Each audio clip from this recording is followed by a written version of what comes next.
Eh bien bonjour à tous, nous sommes mercredi et c'est la revue des grandes unes avec la presse, la nouvelle expression qui parle des États-Unis. 60 Camerounais chassés, c'est le titre proposé par le tabloïd de ce matin. Le journal fait savoir que l'information est contenue dans une correspondance de l'antenne protocolaire et consulaire de Douala, signée du ministère des Relations extérieures, adressée donc au directeur de l'aéroport international de Douala. C'est en page 2 de ce numéro en kiosque ce matin. Le même journal parle aussi de Cameroun-Maroc. Ça passe ou ça casse, c'est un autre titre également. Les deux équipes se croisent donc ce jour à Limbé dans le cadre des premières demi-finales du CHAN, en page 8 du numéro, qui parle aussi de l'accident de Tchang ce matin avec la Commission nationale des droits de l'homme et des libertés qui fustige les collisions multiples à l'origine donc de graves accidents de la circulation. Dossier à lire de la page 6 à la page 7. Le même journal parle aussi des paiements des impôts avec les contribuables anarqués. C'est le journal qui revient également sur le sujet ce matin. Les consommateurs sont donc aux abois face aux prélèvements abusifs que leur font les banques. C'est le numéro en kiosque ce matin, en page 4 de la nouvelle expression. Et puis le du Sahel parle de rebondissement avec Paul Biya qui ordonne la réouverture de l'usine SICAM de Garoua. C'est en page 5 de ce journal. Le journal parle également de l'ECAM avec 875 nouveaux inscrits donc dans l'extrême nord. Et on parle également de Touboro, les bergers du lac d'éléphants menacés. Donc à découvrir en page 12 du journal du Sahel ce matin. Le journal Politics Hebdo parle notamment de l'appel du peuple avec Force Kudju, futur médiateur national. C'est le journal qui le dit, avec la création d'une haute autorité morale constituée justement des médiateurs nationaux. Le Force Kudju est donc identifié uniquement comme une personnalité remplissant donc les critères pour être un des meilleurs, un des médiateurs nationaux, c'est-à-dire dans le journal ce matin. Le journal parle également de Célestin Bizigui en tant que chef traditionnel des camps et opposant. Je ne me suis jamais imposé la moindre restriction donc dans mon discours militant. En prime donc, j'ai même infligé une défaite au RDPC dans l'un de ses fiefs. C'est ce que le journal propose également ce matin, page 4. Je vous invite à lire l'article ce matin. Le Messager, pour sa part, parle de stratégie nouvelle de développement, l'émergence mornée. C'est le titre proposé par le journal pour dire simplement que mise sur pied après l'épuisement du document de la stratégie pour la croissance et l'emploi, aujourd'hui l'implémentation même de cette feuille de route 2020 et 2020-2030 laisse planer donc des incertitudes en page 4 du journal Le Messager. Le Messager parle également du Cameroun-Maroc. Cette rencontre sportive, ça passe ou ça casse, c'est à dire en page 11 de ce matin.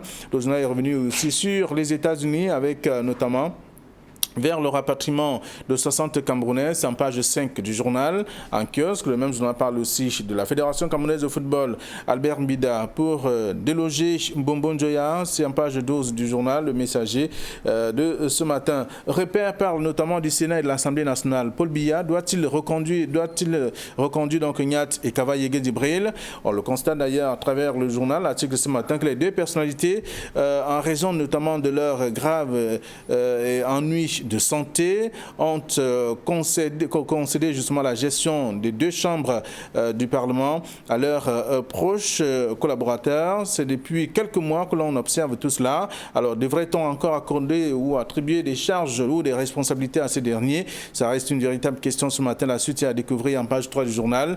Repère en kiosque avec d'autres informations ce matin. Je vous invite à lire le journal. Le Popoli parle notamment de l'explosif et à Douala et psychose à Limbé. Le CHAN sous haute insécurité, c'est à découvrir dans le journal. C'est une question ce matin également avec des caricatures qui présentent notamment le chef, le président de la République et ses membres et ses ministres, bien entendu, qui doivent d'ailleurs ils donnent des directives pour que chacun prenne notamment ses responsabilités et que tout se déroule dans de bonnes conditions. C'est dans le journal Le Popoli ce matin, le journal satirique. Mutation parle donc de Bamenda, vol de colombe, c'est ce que le journal propose, tout en rappelant simplement que représentant du chef de l'État, samedi à la cérémonie de remise du pallium à Monseigneur André Nkea, par l'émissaire du pape, le secrétaire général de la présidence de la République, Ferdinand Gongo, a prêché donc la paix au cours d'une série d'audiences. C'est en page 9 du journal ce matin également. Le même journal parle aussi du CHAN 2020, le choc Cameroun-Maroc à suivre ce jour.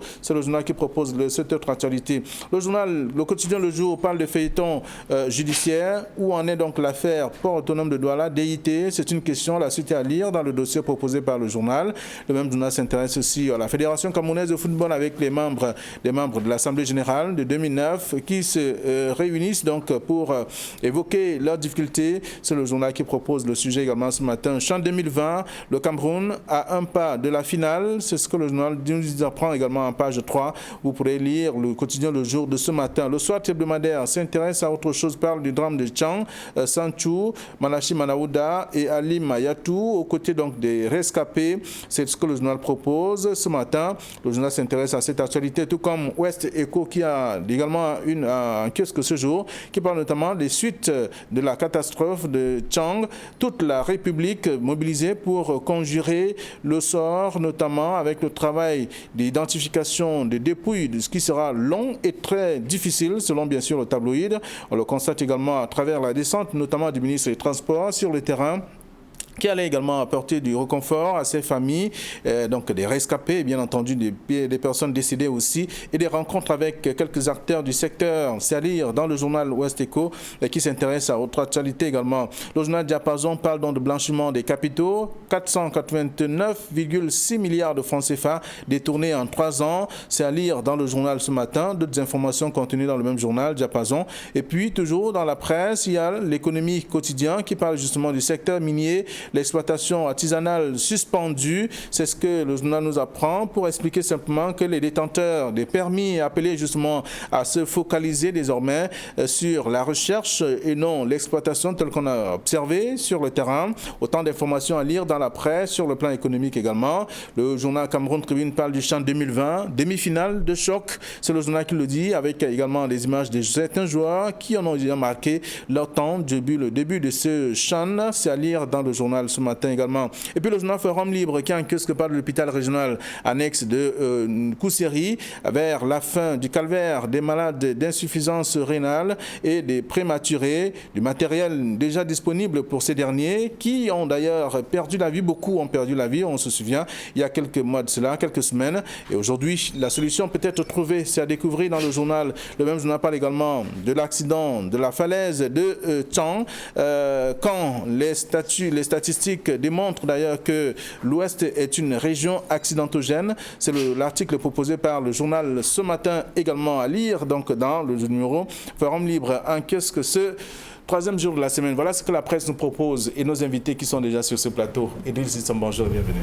Bonjour Flavien, bonjour à tous les parents qui menacent les enseignants de leurs enfants devant leurs enfants et qui veulent que les enfants soient obéissants et respectueux. Je salue aussi tous les enfants et tous les jeunes qui ne veulent faire aucun effort et qui pensent qu'ils auront tout seulement parce qu'ils sont jeunes. Bonjour à tous ceux-là qui nous regardent ce matin. Merci d'être avec nous ce mercredi, comme tous les mercredis d'ailleurs. Idriss, bonjour, également Prince Aristide. Bonjour Flavien, bonjour aux très nombreux téléspectateurs d'Equinox Télévision et surtout de la revue des Grandes Unes. Je fais un clin d'œil à nos nombreux téléspectateurs qui nous regardent depuis Libreville au Gabon. Ils sont nombreux là-bas, les Camerounais et même les Librevillois, les Gabonais, qui apprécient bien Flavien Valondongo, Idriss Sissom, Camille et bien d'autres. Bonjour à eux et je leur souhaite le meilleur. Merci. Merci à vous, vous qui regardez ce programme tous les jours, de lundi à vendredi entre 9h20 et 10h. Et ce matin encore, nous sommes toujours à l'œuvre avec la nouvelle expression qui parle des États-Unis. 60 Camerounais chassés. Et donc l'information est contenue dans une correspondance, on l'a dit, de l'antenne protocolaire et consulaire de Douala, signée donc du ministère des Relations extérieures adressée au directeur de l'aéroport international de Douala. Oui, en fait, en lisant la nouvelle expression ce matin, Flavien, on constate que le journal est tombé sur une missive, une lettre du ministre plénipotentiaire des Relations extérieures, où vous savez que la ville de Douala a un bureau rattaché au ministère. Vous savez que le ministère des Relations extérieures est l'un des rares ministères qui n'a pas de délégation régionale. Donc, mais Douala a quand même un bureau rattaché ici qui gère les affaires protocolaires. Donc, c'est à ce bureau-là que la missive est arrivée. Et la missive invite le directeur des ADC et le directeur au niveau des escales de Douala de savoir qu'il y a ces Camerounais qui vont être rapatriés. Et la nouvelle expression nous rappelle que ce n'est même pas la première fois que cela s'est fait. Il se trouve tout simplement qu'il fallait, dans la lettre, on demande de prendre des dispositions. Vous savez qu'aujourd'hui, il y a la pandémie. Ceux qui viennent d'ailleurs doivent, il faut vérifier qu'ils soient sains, qu'ils ne soient pas contaminés au Covid et que peut-être qu'ils se mettent en quarantaine. Ça, c'est d'un. Mais de deux, c'est que ça fait toujours mal qu'on ait des compatriotes qui soient en situation irrégulière. Parce qu'ils voulaient, leur rêve était sûrement de vivre aux États-Unis et ils sont même arrivés à bon port, mais malheureusement ils n'étaient pas en situation. Selon cette missive-là, les États-Unis, vous savez qu'avec Donald Trump qui est parti, il a laissé des mesures draconiennes et strictes qui n'acceptent plus de recevoir dans ces pays-là n'importe qui et n'importe comment. Les conditions sont devenues plus corsées et il y a 60 Camerounais qui vont rentrer ici. Alors, ça fait mal dans le sens que ceux-là sont partis de leur pays avec une ambition, on l'espère, mais ça devrait aussi nous amener à nous poser la question pourquoi partir, fuir notre pays, toujours est parti et au risque de tout pour pouvoir vivre ailleurs. Alors, ceux-là peut-être vont rentrer dans un Boeing demain, je crois bien si on lit bien le journal, mais alors, ceux-là qui se retrouvent perdus sur les pistes, peut-être au Sahara ou bien dans d'autres pays, comme ça, à la quête de la vie, ça devrait nous interpeller. D'accord, interpeller, tout comme le quotidien Le Messager ce matin, qui s'intéresse aussi à cette même actualité, parlant de ces Camerounais 60 au total, qui vont être rapatriés. Mais il faut savoir que c'est avec la magie des réseaux sociaux. Vous vous souvenez qu'il y a 10 ans, les gens rentraient, ça se passait pratiquement sans tabou ni trompette, ça se passait pratiquement de bouche à oreille. Donc, à la suite de cette missive-là qui a fait le tour des réseaux sociaux, et qui indiquait simplement que la représentation, c'est-à-dire que du ministère des Relations extérieures devait prendre des dispositions pour accueillir nos compatriotes en situation irrégulière. Il faut le noter, du côté des États-Unis. Vous savez que de ce côté-là, ça ne blague pas beaucoup. La plupart de nos compatriotes qui partent d'ici pour les États-Unis ont un visa. Le minimum là-bas, c'est 6 mois. C'est 6 mois. Arrivé à expiration, vous êtes pratiquement en situation irrégulière. Si vous n'aviez pas des raisons certaines de rester, même si vous allez pour une évacuation sanitaire, il faille de ce côté-là de rentrer. Il faut rentrer afin d'obtenir notre visa ici pour avoir la rallonge. Donc, beaucoup de nos compatriotes, l'information qu'il faut retenir, sont rentrés. Les familles déjà doivent tendre l'oreille, essayer de scruter la liste auprès de de la représentation du ministère des Relations extérieures ici, qui est logé ici à Bounadjo, pour prendre les dispositions pour accueillir les leurs. Et d'autre part, il y a un élément qui est important, c'est qu'il faut un dispositif. Ce n'est pas parce que c'est 60 Camerounais qui viennent des États-Unis, mais pour tous les voyageurs qui arrivent au Cameroun, il faut un dispositif pour les tester, pour qu'ils suivent des examens, afin de voir s'ils sont positifs au Covid-19 ou pas. Et le gouvernement, c'est une mission gouvernementale. C'est une mission gouvernementale. Vous savez qu'à l'époque, lorsqu'on vous arriviez, on vous mettait d'abord à la cellule de l'aéroport, mais depuis un certain temps, l'accueil est convivial. On comprend bien que nos compatriotes, comme Idriss l'a dit, se sont déplacés pour certains pour aller chercher fortune, parce qu'ils n'en trouvaient peut-être pas ici, mais qui espéraient du mieux de ce côté-là, mais qui sont allés dans des conditions, il faut le dire, pas légales. C'est-à-dire que vous allez sur le plan légal, mais après vous êtes en situation irrégulière, et par conséquent, vous devez rentrer dans votre pays. D'accord. Donc, entre guillemets, les malchanceux ont été happés, et ils sont de retour au pays. Nous leur souhaitons la bienvenue. nous sommes au pays, nous les accueillons bien et il y a beaucoup de choses à faire ici. D'accord. En tout cas, le journal, je veux dire, l'information est contenue dans la Nouvelle Expression de ce matin.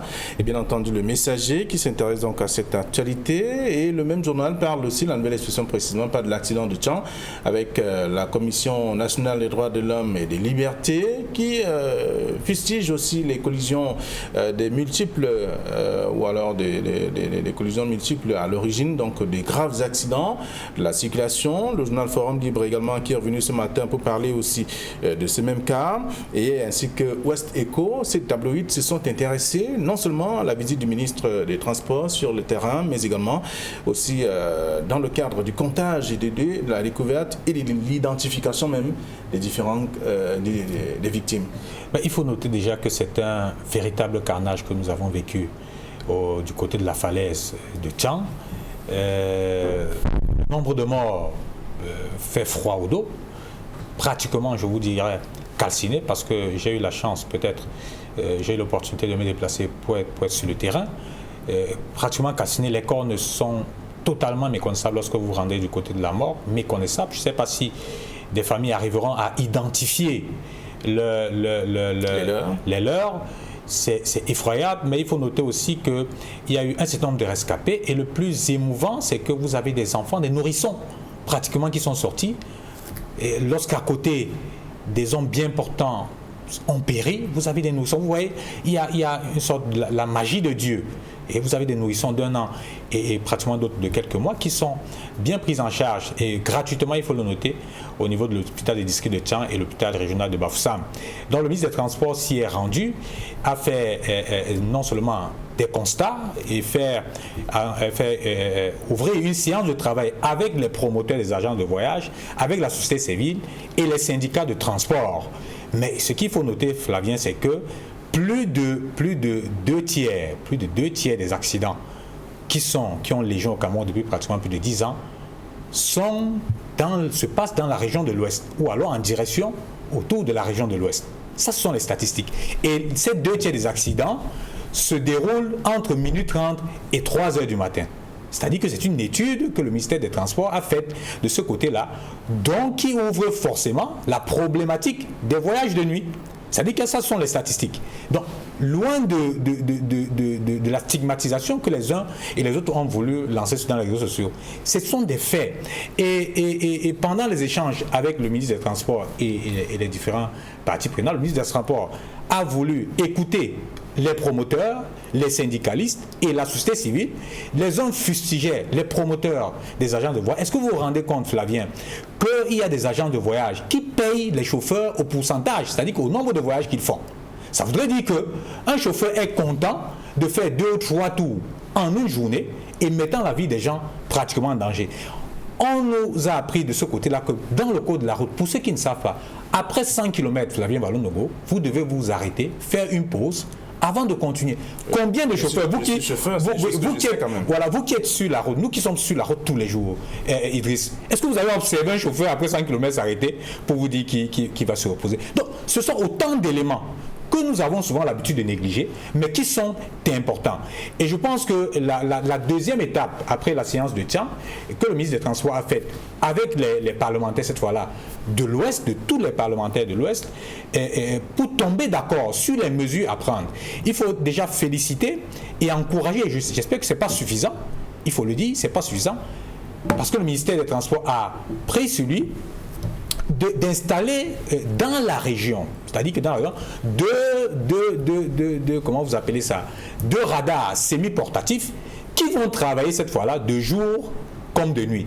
Vous savez que lorsque nous voyageons, pour la plupart, pour ceux qui conduisent, on sait pertinemment que le radar est à tel niveau. Et on commence à rouler doucement. Passer le radar, on se met à rouler pratiquement à tombeau vert. Donc prochainement, les radars ne seront plus statiques, ils seront mobiles. Donc, avis à ceux qui roulent, pensant que le radar s'arrête peut-être en Djombe ou après Konsamba ou au niveau de Keken, et après, ils reprendront avec la vitesse. Ce ne sera plus ça. Et je pense que... Alors, Idriss, quand même, il faut qu'Idriss se prononce sur cette question. On a vu quand même, après notamment cette descente du ministre, et bien entendu, il y a aussi des organisations de la société civile, certaines qui estiment que les accidents ne se passent pas que la nuit. et qu'en journée aussi, il y a des accidents. Donc, une décision de suspendre les voyages de nuit ne pourrait peut-être pas apporter la solution.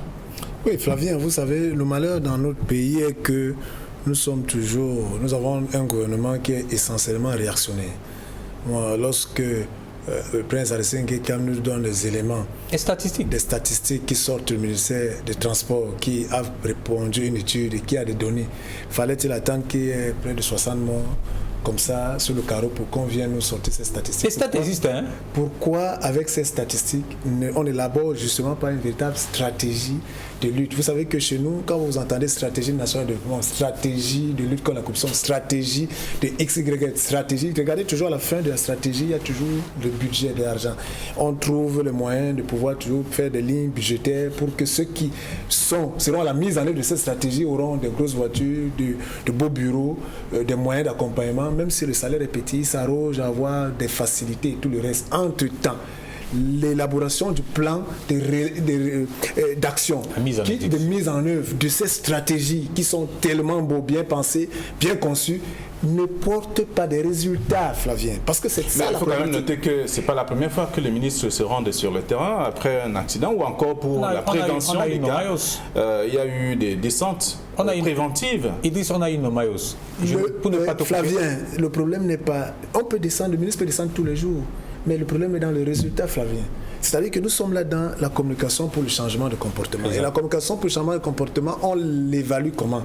Dans les attitudes. C'est-à-dire s'il y a 10 personnes qui sont chauffeurs et qui se comportent mal, on élabore un plan de campagne pour qu'ils changent de comportement. 3 mois après, on vient évaluer combien sur les 10 ont changé de comportement. Vous savez qu'il y en a qui changent rapidement, il y en a qui changent en moyen, l'autre change à longue, d'autres ne changeront même jamais de comportement. Et il faut identifier ceux qui ne pourront jamais changer de comportement comme chauffeurs et les évacuer dans le circuit. Parce que c'est ça, c'est le travail qu'il faut. C'est-à-dire que si Flavien ne peut pas avoir les résultats des données des gens qui ont changé par rapport à une stratégie. Si on prend les accidents aujourd'hui, et c'est les chauffeurs, qu'ils soient des chauffeurs de personnel, qu'ils soient des chauffeurs des agences de transport, qui sont véritablement des structures connues avec des plateaux, avec des conditions qui sont connues, c'est-à-dire qu'il y a un cahier de charge. Pourquoi c'est toujours lorsqu'il y a un accident qu'on va nous recevoir? Il y a par exemple le retour des permis qui a été instauré, en tout cas, qui se fait de temps en temps. Il y a également la suspension des agences de voyage. Tout cela a poussé quand même la population à se révolter contre le ministère des Transports aussi. Non, mais le problème n'est pas la révolte, Flavien. Vous savez,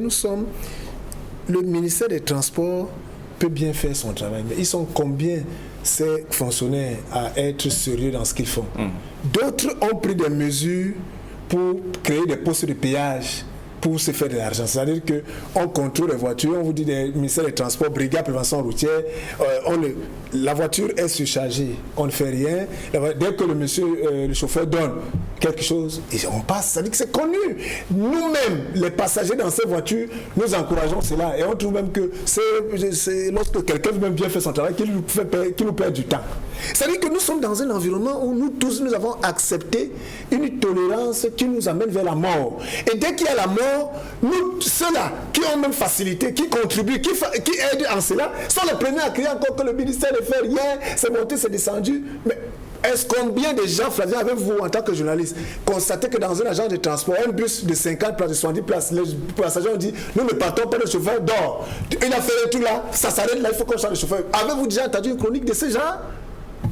Il faut que nous soyons, nous qui sommes même les passagers, si le ministère ne fait pas son job, que nous prenions nos responsabilités nous aussi. Mais comme on est toujours en train de vouloir que c'est les autres qui fassent, c'est le ministère qui doit faire, c'est le fonctionnaire qui doit faire, et nous sommes frères des fonctionnaires qui, eux, utilisent cela pour se faire des poches parce qu'ils ont des mauvais salaires, eux, ils revendiquent des vrais salaires, ils créent des situations pour eux s'enrichir. Nous tous, nous sommes dans un engrenage dangereux et qui nous conduit fatalement vers la mort. Alors, le SECO parle de toute la République qui s'est mobilisée pour conjurer le sort.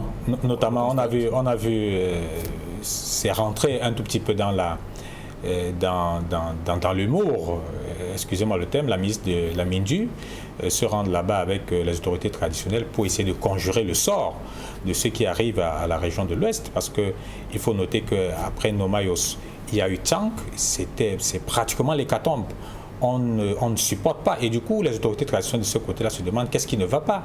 Et qu'est-ce qui ne va pas pour qu'on puisse assister à ce type de carnage. Et c'est bien de penser à l'aspect traditionnel, l'aspect spirituel, pour ceux qui croient comme nous, pour aller conjurer et dire qu'est-ce qui ne va pas, afin de trouver les réponses. Mais de l'autre côté, vous avez eu le ministère de la Santé aussi qui est descendu sur les lieux pour se rendre compte que les rescapés sont effectivement pris en charge et gratuitement, comme le gouvernement l'a prescrit. Et vous avez, entre autres, la descente aussi du ministre de l'administration territoriale. Vous savez qu'il a une direction, j'ai l'habitude de le dire, de la protection civile, et qui sont allés essayer de voir concrètement ce qui s'est passé.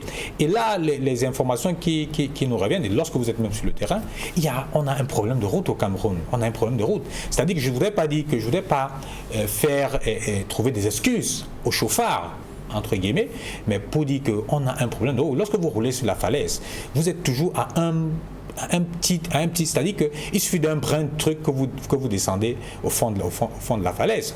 Donc, il faut revoir les routes, il faut revoir les dispositions pour protéger même tout le long de cette façon-là. Et c'est le rôle, en principe, du ministère de l'administration territoriale à travers la direction de la protection civile.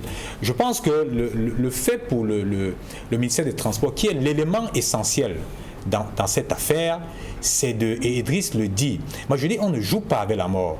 Et nous, Camerounais, nous avons l'habitude de dire, lorsqu'on sanctionne, vous souvenez, lorsqu'on a sanctionné une agence ici pour un mois, tout le monde a créé les emplois et tout ça. Mais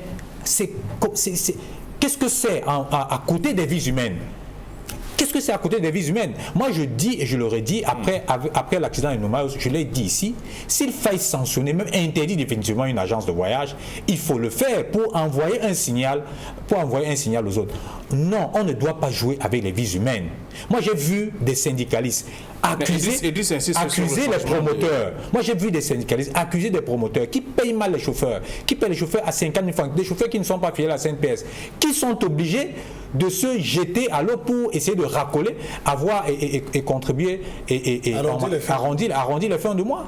On a tiré sur des promoteurs là-bas qui sont restés pratiquement bouche bée devant le ministre des Transports. Moi, je n'ai pas compris que les promoteurs et autres sociétés, membres de la société civile ne puissent pas se prononcer sur les statistiques. Parce que les statistiques sont éloquents. Les statistiques sont éloquents. Aujourd'hui, nous savons que les routes de l'Ouest tuent. Les routes de l'Ouest tuent. Les pourcentages sont là. Il faut faire quelque chose. Il faut des actions fortes. Aujourd'hui, le ministre des Transports a proposé une patrouille mixte. C'est peut-être, comme Idriss l'a dit, une autre vache à lait à ces force de maintien de l'ordre. Mais il faut noter, si vous notamment, êtes pour sortir, effectivement, pour sortir de ce sujet, l'accident qui a produit, les premiers rapports sont là. La camionnette Dina qui transportait le liquide inflammable n'était même pas en bon état. Mais comment a-t-il fait pour traverser tous les contrôles afin de se retrouver au niveau des Tchad pour créer l'accident? Donc, l'interpellation ici aux forces de maintien de l'ordre qui sont dans les postes de contrôle, qui, à cause de 1 000 ou 2 000 ou 3 000 francs, ne doivent pas jouer avec les immigrants. Enfin, aux promoteurs d'agents de voyage, il faut recruter des gens qui ont des bonnes moralités. Payez bien vos chauffeurs pour qu'ils ne jouent plus avec nos vies. Okay. En tout cas, la presse qui est revenue ce matin, parlant notamment de la nouvelle expression qui parle de l'accident de Tchan avec la Commission nationale des droits de l'homme et de liberté, qui fustige notamment les collisions multiples à l'origine de graves accidents. Il y a également le journal Forum Libre ainsi que d'autres tabloïds qui sont intéressés à cette même actualité. On va davantage lire et nous intéresser aussi à autre chose, parlant notamment de Politics Hebdo qui est en kiosque, parlant de l'appel du peuple avec Fosso Koudjouk, futur médiateur national selon le journal, à la suite de tout ce qu'on a observé, de ses engagements à la promotion de la vie nationale et surtout la protection des vies aussi et des citoyens, même si ces sorties sont parfois controversées. Oui, mais il faut qu'il y ait des sorties controversées. On a fini le temps du politiquement correct, Flavien. Il faut des gens qui peuvent prendre la hauteur, des gens qui peuvent, et le faut, Sokoudjou, je pense qu'il fait partie de ceux-là qui réussissent quand même à dire quand ça ne va pas, que ça ne va pas sans véritablement faire dans le politiquement correct, c'est-à-dire que dire encenser et tout le reste. Bon, c'est vrai qu'il faut de tout pour faire le monde, ceux qui encensent, ceux qui s'opposent, et ceux qui... Mais là, on a besoin pour le médiateur national de quelqu'un qui sait dire c'est vrai et c'est bon, ici c'est mauvais, comment mettre ceux qui pensent que c'est bon et c'est mauvais ensemble, surtout pour l'intérêt général. Alors, ici, Politics a fait cette révélation et cette annonce. Alors, sont-ils dans les secrets de Dieu ou bien est-ce une proposition du journal? Je pense que la personnalité a le profil de l'emploi dans ce sens. Maintenant, ceux qui le décident, qui nomment ces genres de personnes, vont-ils s'arrimer à ce profil? Peut-être que ça sera la première fois qu'on verra quelqu'un comme lui prendre cette fonction et ça peut être une bonne chose. En tant que, vous savez, je pense que c'est le journal Politics de Guy Hervé Fongassier a dressé le profil du chef de Fodeba Mendiou et pour lui pense que ce sera un bon médiateur national pour tous des problèmes qui ont cours au Cameroun, notamment celui de nos eaux et nos problèmes internes ici dans le cadre général au niveau du Cameroun. Je pense que, vous saviez, le journal peut-être s'est référé à la rencontre que le FO a eue avec des militants des partis politiques et de la société civile, qu'il a reçu notamment chez lui, qui a d'abord créé, qui a suscité la mise en garde, la première mise en garde du préfet des hauts plateaux. Fossokoudou comme médiateur, peut-être comme cardinal Christian Toumi, pour un certain nombre de problèmes, mais médiateur de quoi? Peut-être de la crise du Nozo. Seul le gouvernement de pouvoir de Yaoundé sera choisi, celui qui lui sied pour engager ce type de... En fonction de tout ce qu'il fait, de toute façon. C'est ce que la presse propose de ce matin, la presse qui étudie, qui écoute, qui... il faut peut-être rappeler aux politiciens qui cherchent absolument peut-être des médiateurs que le premier médiateur, c'est d'abord eux-mêmes. C'est-à-dire que si tu ne peux pas être tolérant, si tu ne peux pas accepter que chez toi, tu as un enfant qui puisse penser différemment de toi, tu as une femme qui puisse penser différemment de toi et que vous tous, vous ayez en fond et en mémoire et en objectif et en mission de faire à ce que le foyer avance.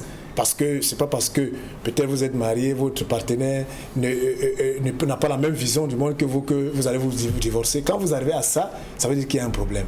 Alors donc, la première médiation doit d'abord être pour moi individuelle. C'est-à-dire lorsque quelqu'un accepte déjà l'autre, que l'autre puisse penser autrement, que l'autre puisse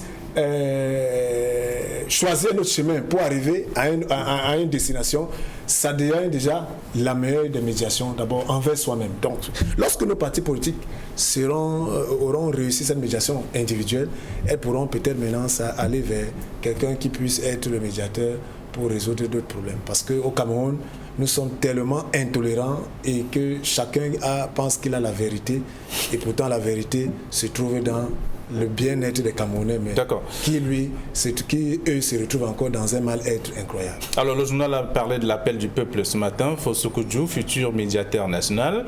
C'est dans Politics Hebdo de ce jour. Vous aurez l'occasion de parcourir le journal. Alors il y a eu des morts enregistrés il y a quelques semaines. On parle bien entendu de Forum qui est revenu ce matin sur la fin du calvaire des malades de l'insuffisance rénale dans le septentrion. Et en même temps, à l'Est, on comptait des morts il y a quelques jours.